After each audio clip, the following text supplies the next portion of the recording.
All right, last song is up, is number 3 for today, and the final song that I will be singing for this year. I can't believe I'm finally at the end. It's been a very hard and long journey with laryngitis issues twice this year. Just keeping up while I was traveling to different countries and states where I was like, oh, I gotta hurry up and sing a song. You don't realize how much goes into keeping a goal. I'm one to tell you right now, honestly, that I didn't think I could make it, but I was really always looking forward to being able to post my hymn for the week because it made me feel better. So while I was singing and bearing my testimony of the things that I believe, it lifted my spirits and prepared me for the week ahead. So sitting down and just singing hymns for me, or church music in general, has always boosted my spirit. And I do believe that hymns are sacred. Hymns are a prayer. Hymns are a testimony. And for me, being able to share my talent with you has been such a gift to me. So I thank you.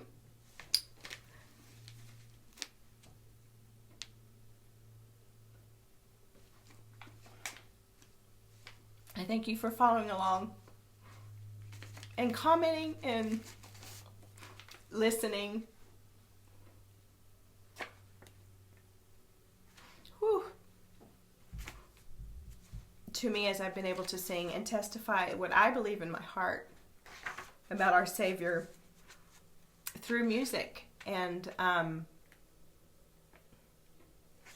when you start something and you finish it a year later and you don't think it's going to be possible, many times through that process, it's emotional. So excuse me, but my emotions are real at the surface. So my final song is one of hope, and it's a song that I've never sung. So I've sung it in church, of course, but never sung as a solo. And it is page 215 of the Green Hymn Book, Latter-day Saint Hymn Book, called Ring Out Wild Bells. And as I learned about this song, as I was reading in my little trusty book here again, Tennyson wrote it, the words. And this hymn was written to mark the joy and resolve of a new year. So it's very appropriate that I sing this song last. Faith and optimism are triumphant, and that's what a new year brings. New faith, new hope, new goals, just a fresh, clean slate. This is a strong statement of hope in the future and in the divine destiny of mankind, that Christ is and was born for us, and that so these bells that are ringing, ring out wild bells to the wild sky. I love that first line. And then my favorite line is probably the very last, which sings, ring in the Christ that is to be. Ring out the darkness of the land. Ring in the Christ that is to be. He was, and he is my Savior, and I'm so grateful for him and his example.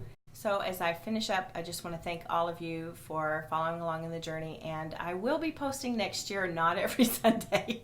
That's a little more difficult for me, but I'm thinking about doing about once a month, choosing a hymn and working on it and then presenting it to you so that I can continue to dive into how beautiful these hymns are and what they mean, so that when I sing them in the future, and maybe that if you hear them too, that when you hear that song, it'll maybe spark some joy for you in a way that you haven't experienced before. Music is a way to share your testimony, and I truly believe that when you have a gift, whatever it is that God has given you a gift in, whether it's singing or poetry or drawing or friendship, share it and let that be a part of your everyday life. And that's what I've learned. That's what I've learned in this journey, is that if you've got it, then share it and give that light to someone else. And I hope I've done that for you. And I thank you for following along on my journey, and have a wonderful, happy Sabbath day.